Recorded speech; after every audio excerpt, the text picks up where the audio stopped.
Jadi saya sependapat, kalau seandainya, saya tidak mau berpihak kepada siapapun, tapi kalau seandainya proses kriminalisasi itu, ini terminologi kriminalisasi ini, jujur secara akademis perlu kita pertanyakan, maksudnya apa gitu loh.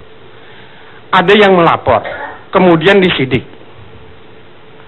Ada kesan dari teman-teman dari pergerakan mengatakan bahwa ini adalah sesuatu hal yang dicari-cari. Kalaupun seandainya demikian dicari-cari, biarkan aja proses itu berjalan. Saya pernah ketemu dengan Pak Denny Indrayana di Lombok dulu, kita ada seminar. Apa dia katakan? Dalam proses penegakan hukum itu, kalau memang kamu dilakukan untuk melakukan disidik, ikutin aja.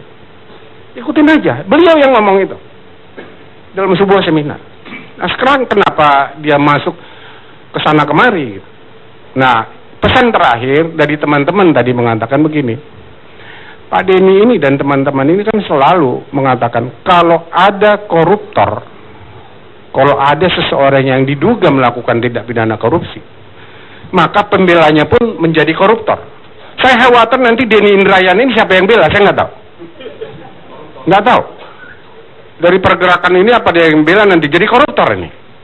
Ini jadi tolong kita melihat dengan jernih, sustainable cara berpikir kita agar hal-hal proses penegakan hukum ini menjadi lebih berwacana dengan konsep apa yang ada di dalam hukum itu sendiri. Jadi kita jangan lari dari konsep-konsep yang lain. Itu barangkali. Terima kasih Pak Karni. Baik. Sekarang sedikit nggak? Boleh nggak sedikit aja? Ini dulu. Iya. Jadi begini Pak Rufinus, dengan segala hormat ya, begini. Ini saya pakai konsep tata negaranya begitu ya. Jadi ada lembaga State Auxiliary Agency seperti KPK, tapi ada lembaga yang langsung berada di bawah eksekutif. Nah, Polri itu menurut Undang-Undang Kepolisian di bawah Presiden.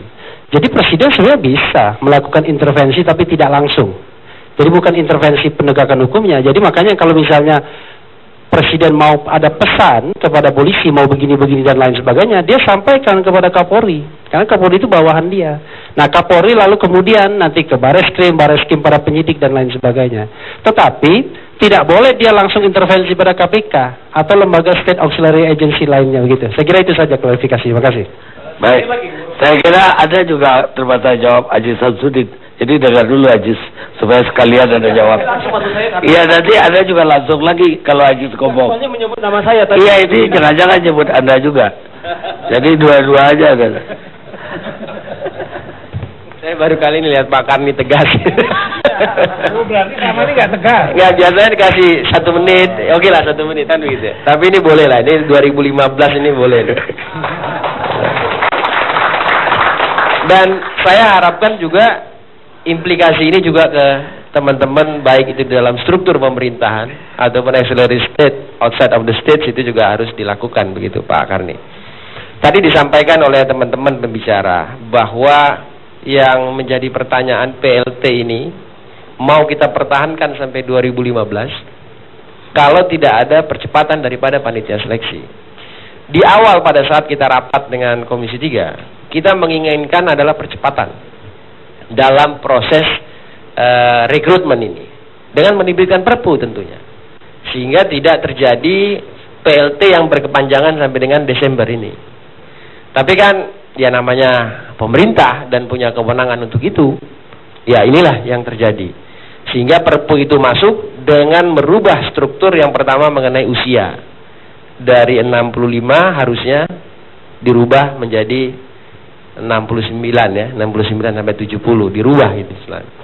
Nah, kemudian juga pemerintah dalam hal ini Menteri Hukum dan HAM melakukan suatu, kalau dalam istilah hukum ada azas pemaaf dan azas pembenar. Pemerintah melakukan azas pembenaran di dalam hal ini. Bagaimana supaya melakukan terobosan-terobosan ini seolah-olah quote-unquote jadi benar. Dan ini banyak kita jumpai beberapa hal di dalam struktur, dalam hal pelaksanaan keputusan pemerintah dalam sisi sendi-sendi hukum yang ada. Bukan hanya dalam hal Polri yang kita saksikan, dalam hal KPK, juga dalam sendi-sendi demokrasi yang ada sekarang ini. Kita bisa lihat dinamika yang berkembang sekarang, baik dari sisi demokrasi terjadi beberapa hal, itu P3, kemudian sekarang terjadi di Golkar, kemudian saya tidak tahu nanti partai mana dan sisi-sisi hukum mana lagi yang akan terjadi.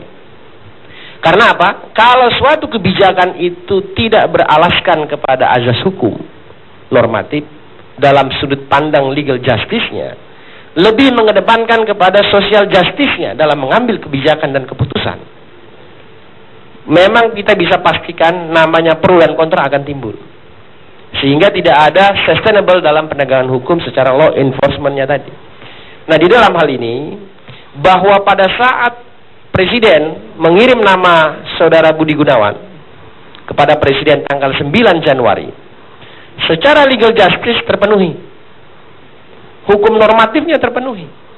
Bahwa tiba-tiba Komisi Pemberantasan Korupsi menyatakan sebagai tersangka, secara legal justice tidak berpengaruh. Orang juga mengkomplain kepada Komisi 3. Kenapa Komisi 3 kok meneruskan? Kami balik bertanya, kenapa Presiden tidak menarik surat itu? Kalau secara legal justice, sudut pandang hukum, Presiden bisa tarik itu. Tidak melakukan pembiaran. Tapi kan Presiden tidak menarik surat itu, Pak Abdullah. Justru mendeliver itu kepada parlemen, untuk parlemen melakukan. Sementara parlemen punya tenggang waktu 20 hari dalam melakukan itu. Kalau dalam 20 hari parlemen, dalam hal ini Komisi 3, tidak memberikan persetujuan atau mengabaikan waktu 20 hari, maka Presiden secara otomatis dapat melantik itu. Secara otomatis, secara legalnya. Tapi Presiden lebih mengutamakan social justice-nya. Karena ada dukungan, kemudian yang berkembang dengan 2 jari akan menarik dukungan. Kemudian beberapa tokoh akan menarik dukungan. Sehingga berputar, timbullah nama yang namanya Badudin Haiti. Kan begitu. Secara hukum, secara normatif, DPR telah melaksanakan proses ini secara paripurna. Baik melalui proses paripurna, melalui badan musyawarah, sesuai ketentuan Undang-Undang 17 tahun 2014. Terpenuhi semuanya. Begitu juga Komisi Hukum. Azas legal justice-nya, hukum normatifnya kita penuhi. Tidak ada yang kita, sepengetahuan saya dapat mempertanggungjawabkan, tidak ada legal justice yang kita langgar dalam hal itu. Tapi kan berubah. Ada lagi tiba-tiba usulan baru. Dalam hal usulan baru ini, secara resmi DPR belum membahas ini. Tanggal 23 Maret nanti, DPR akan membahas surat Presiden yang kemudian disusulkan ini dalam paripurna, masuk ke dalam badan musyawarah, nanti disepakati baru masuk ke Komisi Hukum. Komisi Hukum akan melihat apakah pertimbangan surat Presiden yang kedua ini memenuhi unsur secara legal justice-nya dulu. Legal justice-nya harus kita lihat. Kami tidak melihat secara social justice-nya. Karena Komisi Hukum berpegang kepada asas hukum kita. Begitu juga keputusan Menteri Hukum dan HAM dengan membuatkan Perpu, tentu melalui Seknek, melalui Presiden, dia mengirim kepada DPR. Pada masa sidang berikutnya kita harus melakukan persidangan. Sehingga Komisi 3, saya bersama Pak Ruhut, nanti Pak Rufinus, dan fraksi-fraksi, 10 fraksi, akan memenuhi agenda yang cukup padat. Yang pertama, masalah Kapolri. Yang kedua, masalah Perpu Komisi Pemberantasan Korupsi. Yang ketiga, masalah Hakim Agung yang sedang lagi proses di Komisi Yudisial. Dalam akan masuk kepada kami. Dan yang keempat, juga berkenaan dengan proses-proses dinamika politik yang berkembang. Sebagai contoh, keputusan Menteri Hukum dan HAM dalam beberapa sektor yang kita lihat. Sebagai contoh, saya mengambil contoh dalam hal keputusan Partai Golkar. Bahwa di dalam Mahkamah Partai Golkar, 2 hakim memberi suatu pandangan untuk kepada kubu Ancol. Untuk memberikan suatu keputusan. 2 hakim lagi menyerahkan kepada prosedur Undang-Undang nomor 2 tahun 2011. Junto Undang-Undang nomor 2 tahun 2008. Tapi yang berkembang kenapa? Yang berkembang pada hari ini, Kementerian Hukum dan HAM mengeluarkan surat mengacu kepada putusan Mahkamah Partai. Yang notabene, in kasu secara fakta yuridis hukum positanya, bahwa Mahkamah Partai tidak memberikan suatu putusan yang memenangkan pihak A maupun pihak B. Tapi ini terjadi. Ini terjadi. dinamika ini tentu akan menumbuhkan konstelasi yang tinggi di dalam dunia parlemen, tentu di bidang dengan dunia eksekutif. Para intelektual memberikan masukan, para politisi juga memberikan masukan. Nah, ini Pak Karni, makanya tadi saya terbersit, saya garis bawahi. Baru kali ini saya lihat 2015 ini Pak Karni tidak memberi kesempatan 1 menit pun kepada orang yang mau interupsi. Tidak, saya pikir Anda mau nyebut nama dia. Jadi yang nyebut nama Anda aja 1. Silakan Anda jawab. Bentar Pak Karni, saya belum selesai ini.